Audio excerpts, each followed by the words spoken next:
Good afternoon. How's everybody doing?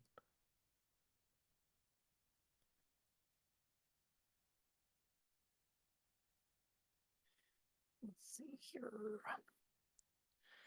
Get some things set up.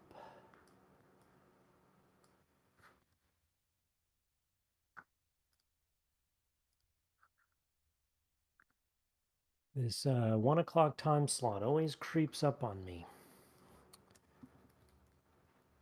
And I find myself not quite ready. But that's okay. We'll get there. Get all my recording gizmos configured. All right. Good. And quick time. Let me switch my screen around.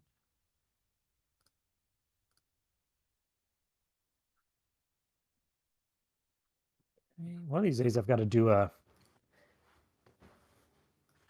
session on how to set up your stuff for recording. Surprisingly not simple. Or maybe I'm just dumb, and by showing how I'm doing it, someone in the audience will be like, you do realize this could be simple. All right, I'm going to put that there. Make sure we are recording our screen. Make sure we've got all of our audio devices. All right. I'm going to close up some of these extra tabs. Ooh, what's this one?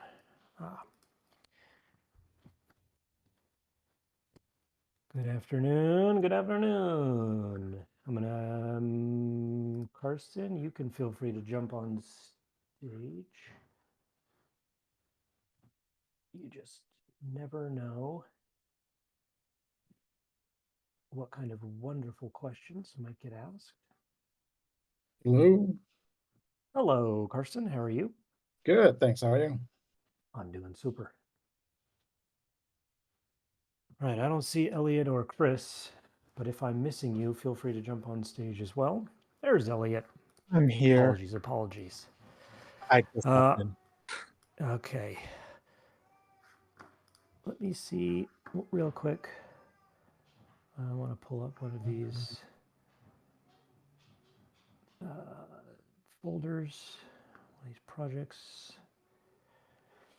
You'd think I'd understand alphabetical order at this point.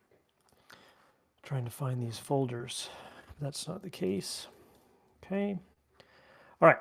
So let me share my screen. And Raf, I don't know if you are available to talk, but I will give you the opportunity if you want to in a moment. So prepare thyself. Because today we are talking about Reflector, the ultimate price reference for Stellar DeFi. So apparently, they've got this Reflector dev contest going on,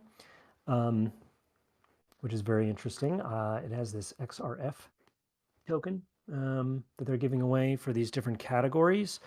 So, anytime there's awards, so I got my start I got my start as a developer in blockchain like 8 years ago, and it was through dev challenges, dev contests. So there's a very special place in my heart for blockchain-based dev challenges, and I strongly encourage anyone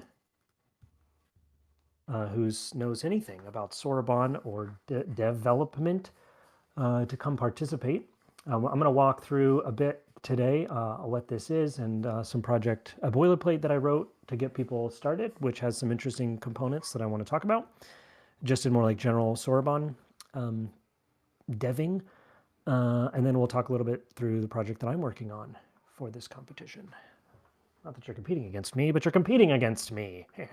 But there are a lot of prizes. They're giving away all kinds of good stuff, and I think there's even one for tech docs or write-ups.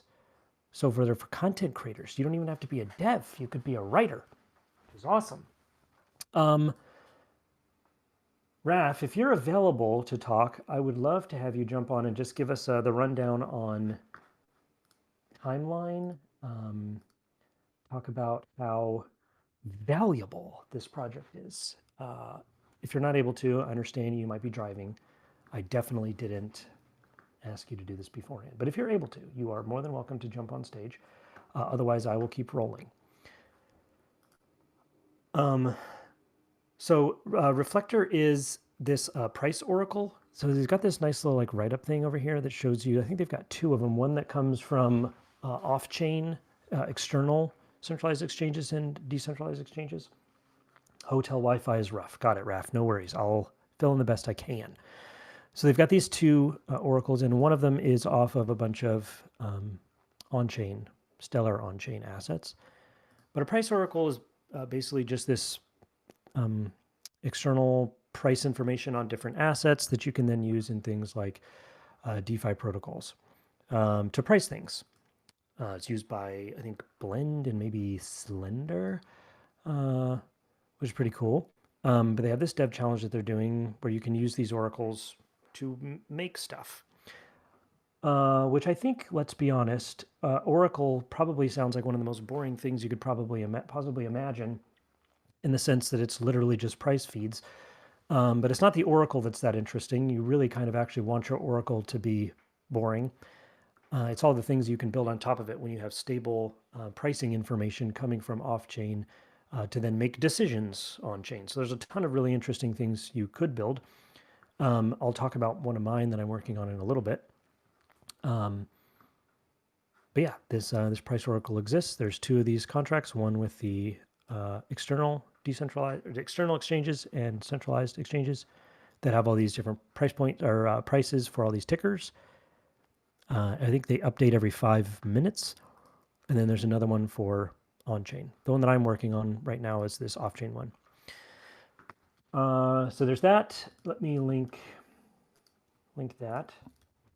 And then last but not least, you've got this Reflector contract, which will be very important in a moment. This is the actual code for the contract itself, the smart contract code that lists out all the interface, like it's the actual contract. So both the interface as well as what all the interface functions actually do and achieve, and good documentation, whatnot. So that will also be helpful.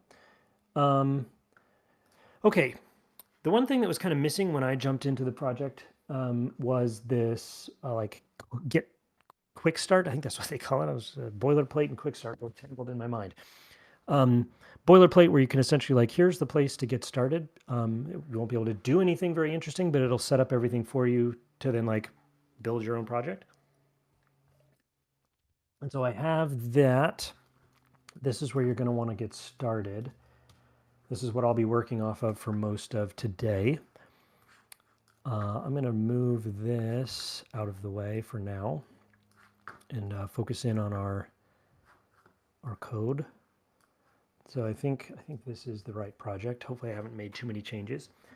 Not much fancy going on in here. I've got a contract, so I just did stellar contract init and then updated the name Hello World to this Reflector boilerplate. And then noticed a couple things off the bat, and maybe I'm just bad at finding things, but I'm going to be honest, if I'm bad at finding things, because the Reflector documentation is slightly lacking, but it may be that it doesn't actually exist, and in which case this will be helpful. There wasn't a clear interface to just grab a hold of and begin using inside of your contract. They have like some client libraries for like if you're calling it in a JavaScript SDK for some reason.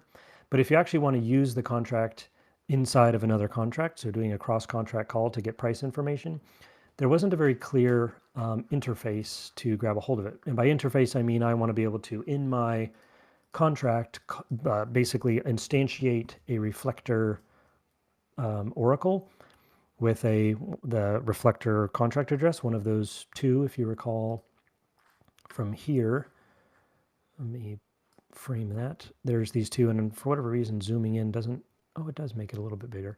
There are these two contract addresses, and so those would be those Oracle contract addresses that you would put inside this Reflector client new, and then you get from that Reflector client, you get the interface of all the things it can do, like getting the admin, getting a list of all of the assets, getting price information, prices information. Like there's all the things that the contract can do. That Oracle. And that's definitely what I wanted to make it a little bit easier to actually work with this Reflector client or Oracle. But I didn't see an easy way to get that interface, and so I, in my boilerplate, imported one, which I have a little bit of information here, and this is definitely worth noting, and something that I want to focus on a bit today. When you want to do cross-contract calls and spin up a client interface like this, it would just be nice if contracts all built their own separate interface, which you could then import. For instance, let me think. The Kale, I think my passkey kit does this. Let me see if I can really quickly find a example here. I think the do math one has this, A, B, C, D. Essentially, I've got a interface inside of my, make that bigger.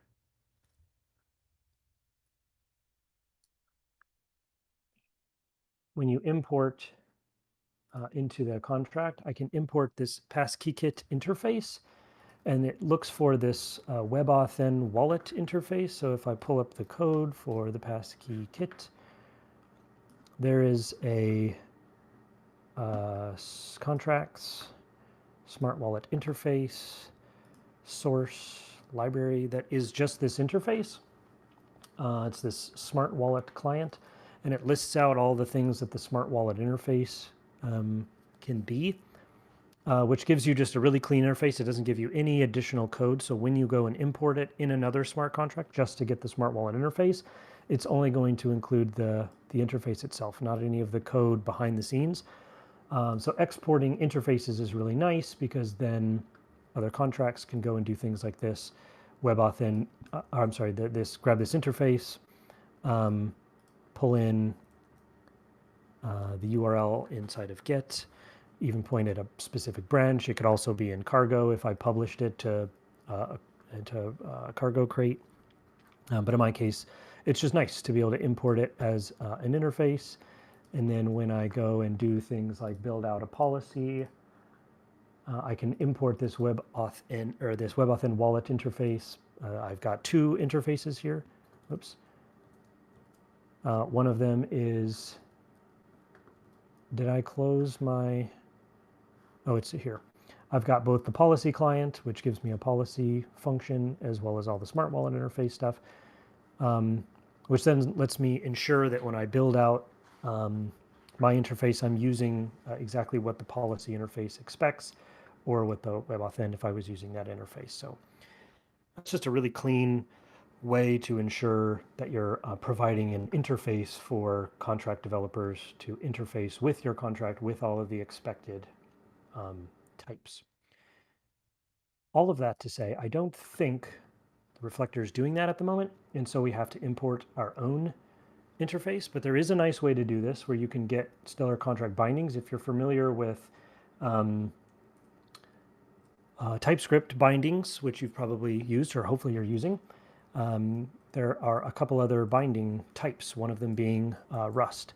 And so if we know, or if we're able to grab a hold of that Reflector Oracle GitHub and then build it into a WebAssembly file, we can actually do a stellar contract bindings Rust instead of like TypeScript, point it to the WebAssembly file that we build, and then it will generate for us this, which will be the interface of that WebAssembly file, which then we can import just as its own file, which then we can pull in like that, which then lets us use things like pulling in the Reflector client, and get that interface.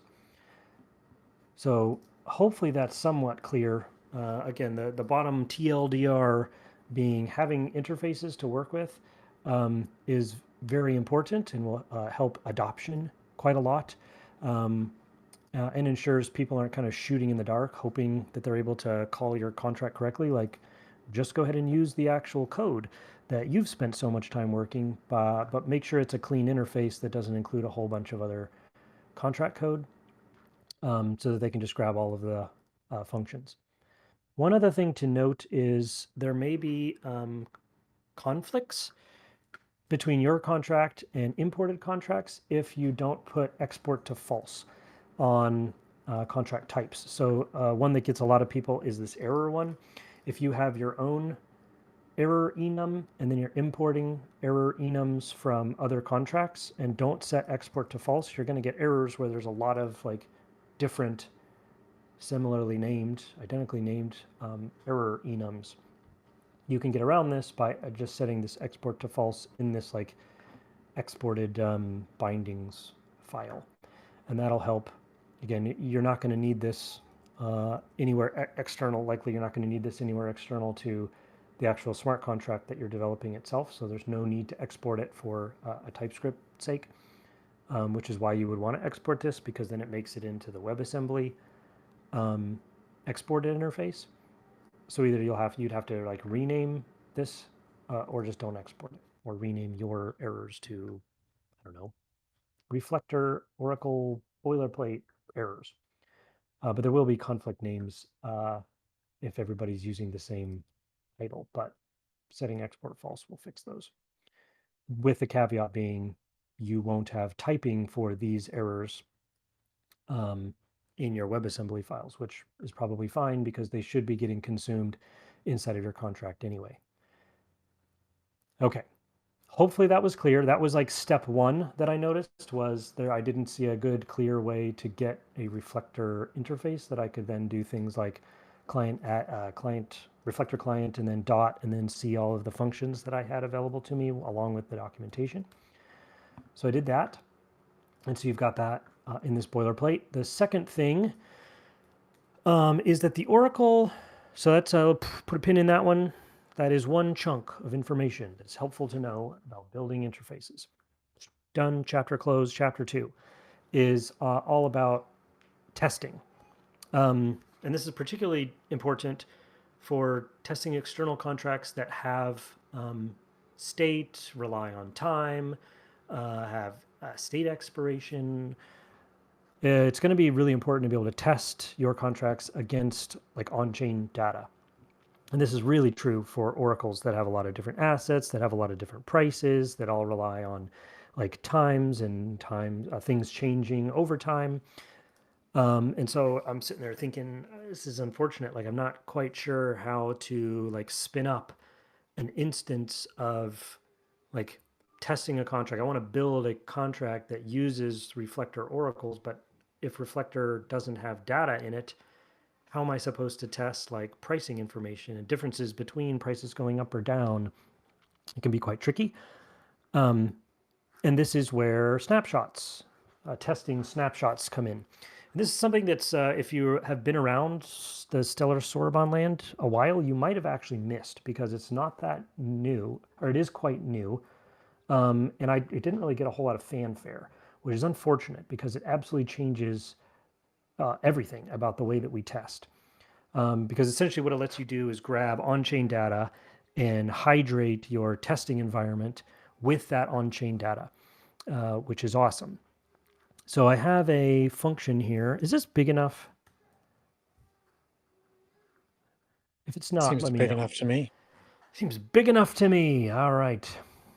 There's a joke there that I will not say. So in Snapshot, there's a Stellar Snapshot create. And let me pull in my...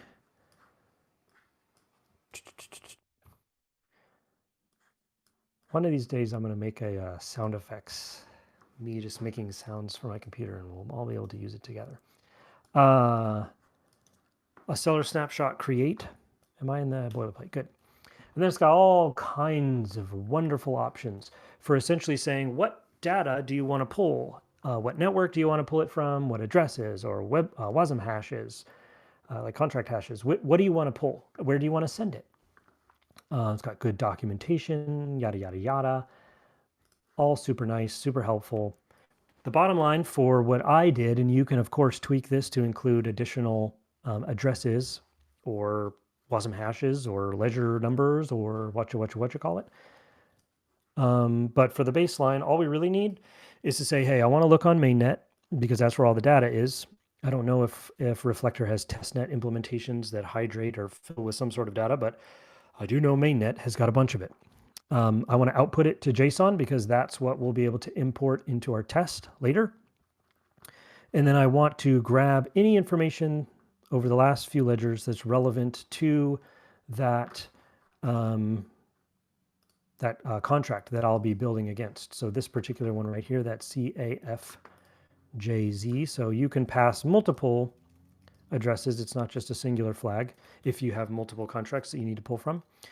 And then you just call that, and it'll take a little bit of time, particularly with this Oracle contract because it's got a whole bunch of data. But if I run make snapshot, it'll remove the old one, and then it'll just start pulling buckets over the history and start looking for information, ledger entries that are relevant to this particular Oracle address. So it'll download a bunch of them.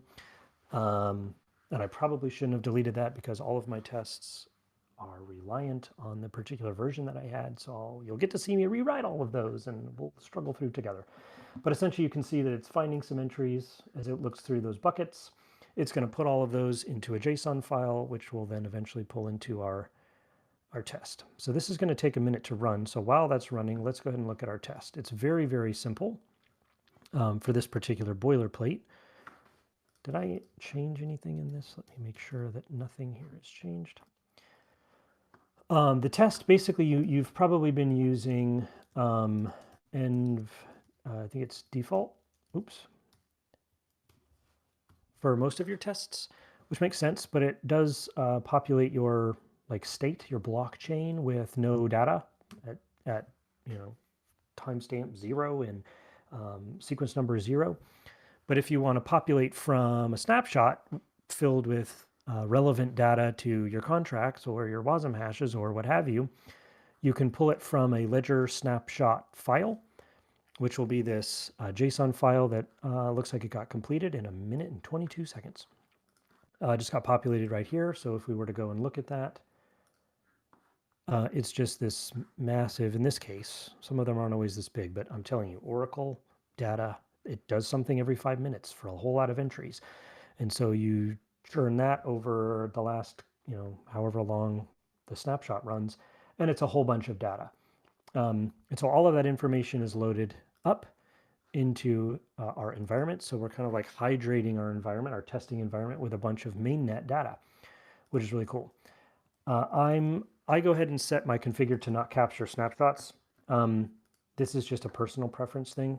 Snapshots are important if you're doing like production level testing and you want to test differences between protocol releases to ensure that your contract hasn't broken or changed in some way. You can do like a diff between those snapshots. So you may have seen when you run tests, you get a test snapshots directory. If you don't want that, particularly if you're, going hard and fast on testing and building your contract, you can just set this to capture false, which I'm going to do. But I don't recommend for production level contracts. When you're starting to go to mainnet, you might want to remove that. And then we go ahead and register the contract ID, which is coming from contract, which is this crate that we've written here. That's all super boilerplate. We stand up a client for that contract, which should have just one function, Hootis. And then we spin up the reflector address, because you'll remember with Hootis, it takes one argument, which is our reflector address. And that reflector address is exactly the same as the one that we called here, that Oracle address. So we pull that in. And then this particular method, all it's doing is just standing up the Reflector client with that Reflector address from that interface that we imported in the last chapter. And then we're just calling admin, which will be the admin address of the Oracle. And it returns that.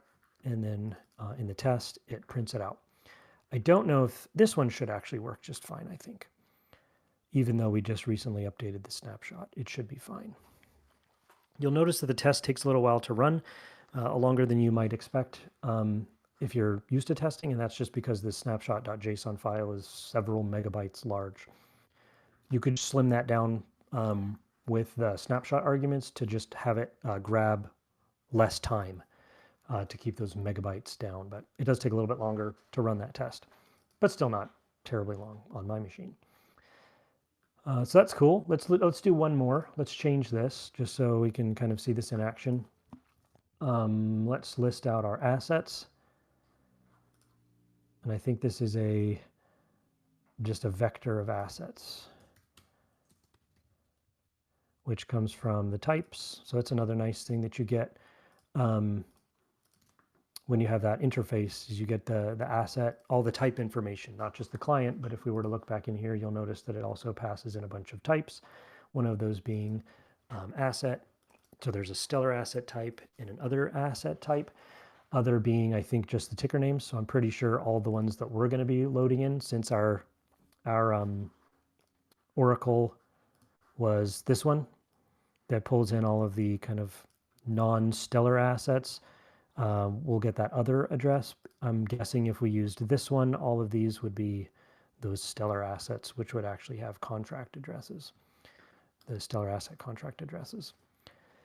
Okay, so we've changed this. We don't have to redeploy anything, no network funny business. We've basically only changed that, and now instead of admin being an address, it's going to be a bunch of assets. So just because I'm suffer from the wonderful disease called ADHD, I'm going to change those names, and we'll get a list of assets. Yes, and those are all other. So we've got the symbol Bitcoin, Ethereum, USDT, and so that should probably all match what we see in this list here. This is sweet. It is. Being able to test off of mainnet data changes everything. That's amazing. And the fact that you can like pass in multiple contracts. So if I had another contract on mainnet, like my Kale contract or color glyph or the native asset, I could just pull that in as well and get all the information from other stellar asset contracts and begin to Let's say you test right did. off of mainnet data. Let's say you did want to pull in your Kale contract. Mhm. How would that affect the like snapshot command or snapshot building? Yep. The only thing that would change was I would just pass in another address Okay. flag for the Kale address, and then it would both listen for the Oracle contract ledger keys as well as Kale ledger keys. Gotcha. And you can pass in address as well as WebAssembly hashes. I think you can pass in G addresses. I think address can be contract addresses or accounts. Yeah, so that could be a G address as well. So you Neat. got the ability to filter things. It's awesome. This is a really powerful tool for making testing much simpler. Like I don't know how you would build a Reflector contract if you couldn't like pull in pricing information. Yeah. It'd be quite difficult to do that testing. This makes it very, very simple. The only other thing worth mentioning here is even though you have pulled in a ledger snapshot, there's nothing keeping you from adding to that ledger, or I'm sorry, adding to that environment. So you've got your environment, but let's say you're like, okay, but I actually need to also set up a whole new like asset so that I can like make payments inside of this. But maybe I'd want to use XLM, but I can't mint XLM, so I can't like do an airdrop of XLM to addresses. So how am I going to handle this? Well, you'll just stand up another brand new stellar asset, or probably like Soroban asset, and then mint it straight from the contract, and then begin using that. So you can both like hydrate your new environment with mainnet or testnet, futurenet ledger data, and then you can just begin to add on top of that with all your normal testing stuff. So yeah, this changes the game for developing stuff like this. And it's all baked here into my Reflector boilerplate. Okay, do we have any questions about this? Again, there's 29 lines of code. So hopefully there's not too much that's unclear. Obviously, you'll want to submit more than this to the dev challenge, but oh my goodness, does this make it so much easier to actually build stuff, being able to actually import things. So here's if I wanted to test, let's say, SoraSwap aggregator, I would have to do the snapshots for Phoenix, SoraSwap router, factory pairs, et cetera, et cetera, et cetera. Yeah, probably. Again, just passing all the contract addresses, your snapshot might be massive and running tests might be slow, but you can limit the number of buckets, perhaps, that it pans over, with the idea that you'll only get the data that you looked for in those snapshots. But you will have that data. So put as much stuff in there as you want to, and then you can begin to test off of that. I haven't, when it comes to like more complex stuff, I haven't done a whole lot of testing, but I also know Lee, who built this snapshot tool, is very interested in people playing with this and finding ways to improve it. So I say go nuts and report back. Can you repeat why is the capture on drop set to false? Yeah. So if I run this test,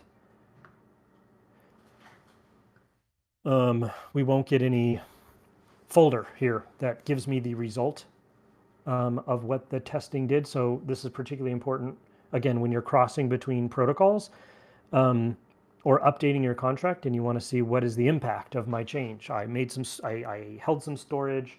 Maybe you even want to pull in from a snapshot that you ran in the past. It's like this ability to sort of freeze in time with a specific like SDK, what the result on Ledger would be, so that then when there's a SDK update or a protocol update, you can rerun your tests with the new SDK and see if there's any significant changes. Or maybe you update your contract and you're getting ready to push that that upgrade function that you've been waiting to use.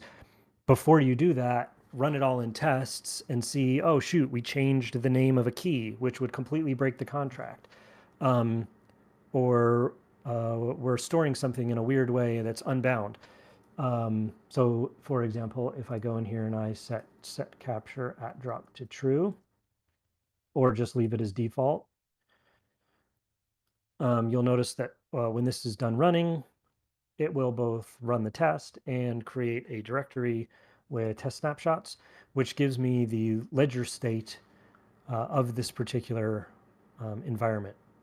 One of the reasons I don't do that is because this file is going to be massive, because it's both pulling in the ledger snapshot and performing any updates to the ledger. But this I could commit to GitHub to version control, and then 10 years later I decide I want to update my contract. I rerun my tests and realize, ooh, something changed. What was that change? I can look at the diff between those snapshots and see what the impact of my changes has been, particularly when it comes to things like stored items. Ooh, I forgot I was using temporary and now I'm using persistent storage. That's going to break everything. And looking at those diffs can help. But these snapshots can be pretty big. As you change names of tests, it will create different snapshots. So if you're developing hard and fast, you'll end up with like a whole bunch of test snapshots. Some of them are completely irrelevant. So what I usually do, there you can see super test.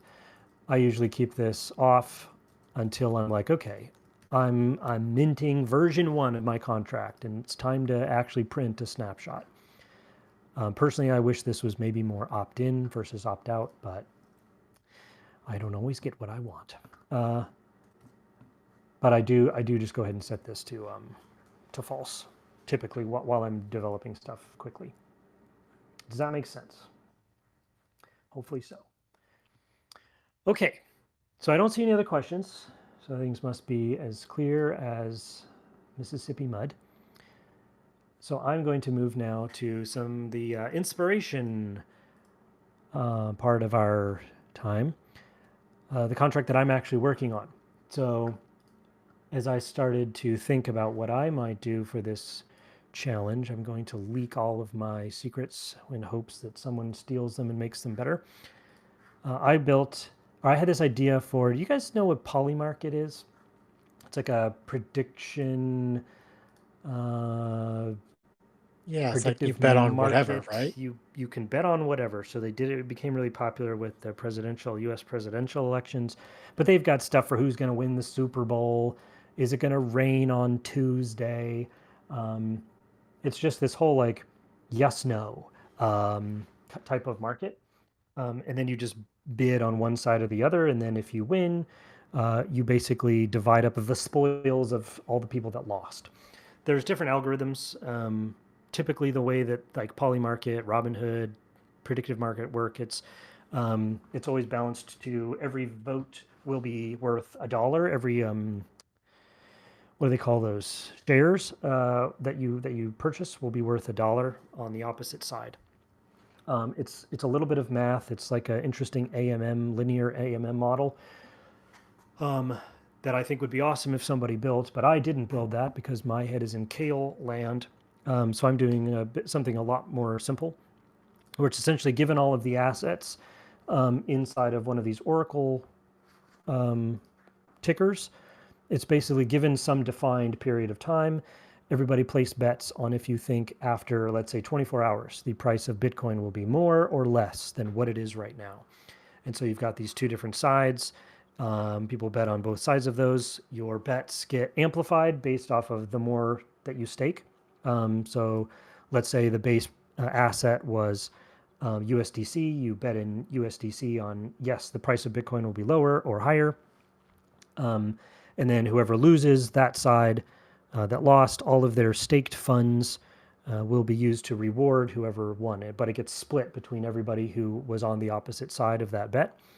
With the idea being in my model, instead of it being based off of shares, I guess it's still kind of shares, but you get amplified based off of, you've got your base stake, let's say 5 USDC. Yes, the price of Bitcoin will be higher in 24 hours. The longer you wait to make your bet, the less power that $5 will give you in your shares. So the quicker you are to make that bet, the larger your shares. And it's just a really simple, the way that I'm doing it right now is just, oh, this is the SDK. The math there is just a multiplication. So it basically takes, see if I can find an instance here. It basically just takes the amount that you bet and then multiplies it by the time to live, or the difference in the amount of time between the time now and the expiration in seconds, and multiplies it. So if you've, depending on how many seconds there are left before the round, as I call them, ends, it will be multiplied by your amount. So you bet 5 and it's 10,000 seconds, it'll be 5 times 10,000. With the idea being, the sooner you make the bet, the less likely, or I guess like the more variables there are, you have more chance of being wrong, but your rewards will be higher. So that's just a really basic way of doing something like a predictive market, but it all boils around back to this Oracle idea where we've got these pricing information that we can use when the round starts. I grab a hold, I make this Oracle. You can see this is basically the same as we were doing in the boilerplate. We grab that Oracle. Instead of getting assets or admin, I'm getting price information. In that price data is both a timestamp and a price. So when the round starts, we take a snapshot of what the price of whatever the asset was. We take that snapshot and we store it in the round. And then when everybody makes their bets on whatever side, it's going to go up, it's going to go down. They make their bets, and then when you go to claim, that's when we take a look at whether or not that price was higher or lower whenever that expiration ticker hit. So, I mean, what is this? Not even 300? Oh, come on. Basically 300 lines of code to write something. I mean, it's kind of stupid, but I think showcases like, Polymarket was a massive, very, very popular contract. People love to play silly games. And if there's one thing I would love to see more of on Stellar, it's silly games. So here's mine. I would love for someone to come up with a version of this that, I mean, there's a couple of things. First, let's make it that actually behaves like Polymarket or the Robinhood model, where it's more based on AMMs, a linear AMM model, so that it's $1 for every share that you buy if you win. And the other one would be like throughput. Throughput on this is actually really interesting, like the Polymarket version of this. I mean, it was processing just hundreds of thousands of inbounds and running them all flawlessly on a blockchain, which is awesome. That would be pretty tricky to do. It was tricky to do on, I think it's on, what does Polymarket run on? It's must be Polygon or something like that, right? Polymarket. But they don't have that high throughput. Like their TPS is good, it's not that good. So they're doing some sort of centralized aggregation or um, um, pulling in those trades as they come in and synthesizing them into singular transactions and making that trade. So there's a lot of work that can go in behind the scenes to like increase or improve that TPS between clients, like individual users and the centralized service that's running the trades. But because we have cryptography, sure, you've got a centralized third party, but that doesn't mean that it has to be insecure or centralized or custodial, right? You could do all of the signing inside of the browser and then just settle on chain every, 5 seconds or something like that off of an aggregate of all of the inbounds.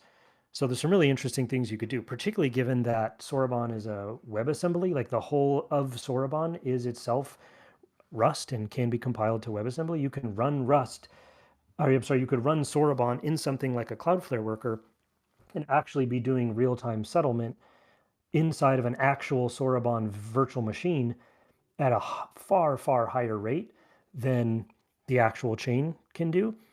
But you're actually doing all of the verification and all of the like the signature verifications and synthesizing all of the data, even like running not L2, but kind of like L2 smart contracts that are not deployed onto mainnet, but run inside of like a virtual settlement engine that's very, very, very fast.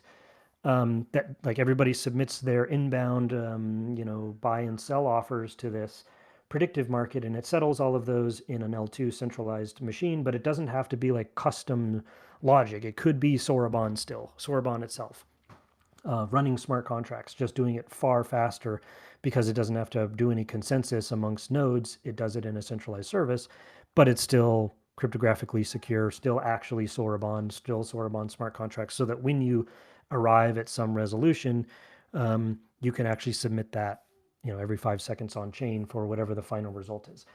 That kind of thing is super, super interesting to me. And things like Reflector and the Soroban virtual machine all being written in Rust with the ability for all of these serverless functions to run WebAssembly. You've got some like a recipe for some really, really interesting high throughput trading that would be really fun if someone would go and explore something like that. So all of that to say, okay, somebody's asking for a demo. I don't have a demo. I'm not a genius, but I do have this that TDEP and I and Kai a few years ago worked on. What was that called? Soroflare? Yes, Is that on Stellar? The Stellar GitHub? I believe so. So this right here is a repo that's kind of like the early stage versions of running Soroban, the actual virtual machine inside of a Cloudflare worker. So you've got this serverless $5 a month serverless function that's running Soroban. So you can upload contracts to it, you can submit invocations against it, and it happens very, very quickly. RP Siege was run on top of this. Or I'm not RP Siege. Well, maybe it was the first RPG. It was Fast, Cheap, and Out of Control, that Asteroids game we built, right? You've got tons of people that are submitting things on chain that I need to actually verify, but I didn't want it to be on chain because then it would be public information and people could just copy their answers. So I wanted to run Soroban so I could like finally submit answers on chain if I needed to, but still run it in a centralized service. So we built Soroflare for that purpose. So this is like a first stab, an initial stab at that. And we tried to generalize a little bit. I wanted to do like simulations off of this. And eventually we just went on to other work. But the kind of things that I'm talking about, doing high throughput, really high TPS, synthesized trading, but actually still on Soroban, this would be a good place to like start poking around and exploring. Not because you have to use Cloudflare, but because this kind of forms the groundwork for running a virtual machine. Running Soroban itself is like a crate as a WebAssembly file that you can submit transactions against. Again, that's all experimental, theoretical work, but I don't know, looking at stuff like Polymarket and these predictive markets and just high throughput trading and how we could actually achieve that securely in a decentralized way, non-custodial, self-custody model on chain. This is the way. So some method like this would be the way you would do that. So lots of interesting work that could happen there. And having a really solid oracle that can price everything, that has not just pricing information, but also does time weighting. So there's, what's that called? Let me look at the contract code for this really quick. There's a method here that does like time weighted averages to pull this over here. TWAP or something like that. I'm new to all of this. So all of these phrases and yeah, this right here. So time weighted average price. So given a time range, you can kind of see what the price was over a certain period of time so that like outliers can be factored out.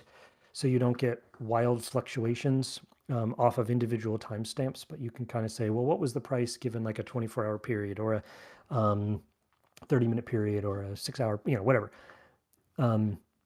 That is super fascinating to me and is possible inside of the Reflector Oracle.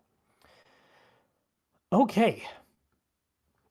Do we have any more questions? I'm going to look through this quickly, and then if anybody has questions, feel free to type them out, or Elliot or Carson, if you've got questions, feel free.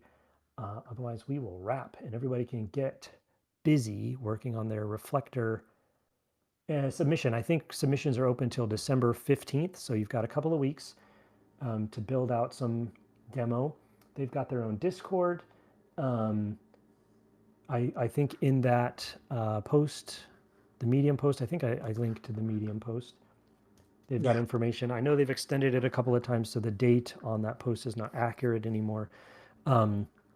But they've got information on how to submit, where to submit, et cetera, et cetera. Would love to see some people working on some wild entries there. Oracles are boring because they need to be, but the things we can build on top of them could be really, really cool. Okie dokie. Do oracles only work with price feed data? Could oracles ever take in data from an AWS server to trigger a contract? Yeah, sure. I mean, again, like the idea of an oracle, like an oracle's only as good as wherever the source of data. Like I could literally make an oracle today, where every minute I have to manually go in and like look at Coinbase and update the price, right? But that's not very secure, and it's definitely not decentralized. You don't want that oracle, but that would be technically an oracle, right? You could plug in the weather API and make an oracle off of the weather data, and maybe you plug in a couple of different weather APIs. That's kind of the way this off-chain Oracle service works. Is it aggregates? I would assume it aggregates a couple of different price feeds and then puts them all together. Chainlink has methods for doing this. Chainlink kind of, I don't know if they pioneered it, but they've certainly perfected the art of making oracles out of everything, where you've got a whole network of nodes that are providing information on whatever the oracle data is, and those networks get rewarded in their link token, and if certain oracle data providers lie, they get demonetized or whatever. So this is like a whole field of study and work of how to ensure data is accurate or right or trustworthy. You can imagine how terrible it would be if an oracle, even especially maybe a price oracle, was wrong about the price of something by some factor, and now all of a sudden everything that relies on basing their operations on that price feed, everybody just gets a terrible deal and loses tons of money because everybody tries to arbitrage between the DeFi protocol that has the wrong price for Bitcoin up against a completely different oracle that has the right, or DeFi service that has the right price of Bitcoin. And you have all of these automations that are built up on top of the idea that oracle data is accurate. So it's, yeah, you can make an oracle out of anything, but if it's not assured, if it doesn't have like security or decentralization built into it, I wouldn't trust it. Now, if it's weather data, I guess, maybe you can, I don't know. I always thought it would be fun to build a weather API. One of my very first, back when I was doing the Stellar Turrets network, like one of my very first examples was rain coin versus sun coin. And if it was sunny, Remember that. if it was sunny in my location, you could mint sun coin. But if it was raining in my location, you would get rain coin. And it was feeding in Yeah. weather API, like weather.com API data from my location. So there's not a whole lot of risk there, like unless, I don't know, Suncoin, it was worth $1 billion and Raincoin wasn't, I might be incentivized to lie about the, like, oh, I'm using the weather API, but really I'm not, and I'm feeding because I control whatever the oracle is. I can finagle what that price or what the weather at my location is, so that I can get the coin that's better for me. That's why all these oracles need to be run by DAOs, and the admin key is not controlled by one individual, and those kinds of things. So hopefully that is a nice long answer to a simple question.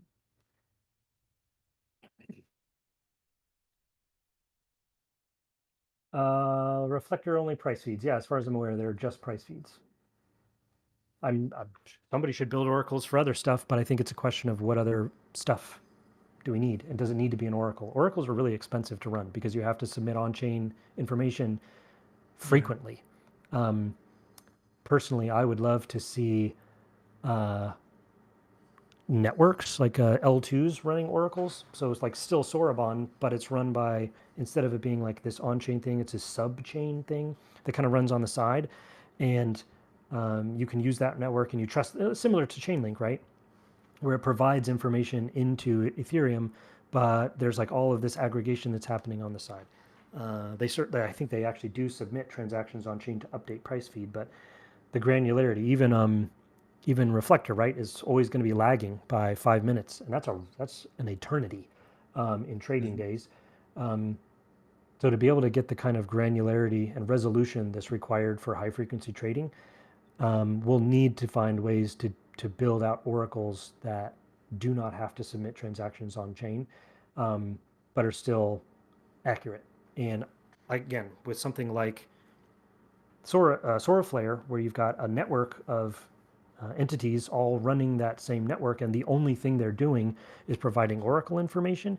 And what's really cool about that is, because they're running Soroban, they can produce valid transactions that don't have to be submitted until they're required, until they're needed. So everybody's using accurate, up-to-date information, but it doesn't necessarily have to be on chain. It just has to be signed such that it could be on chain whenever it needs to be. Again, experimental, super fascinating. Someone should do something about it, because I think there's some real opportunity here because of the way that Soroban is built on top of Rust as WebAssembly.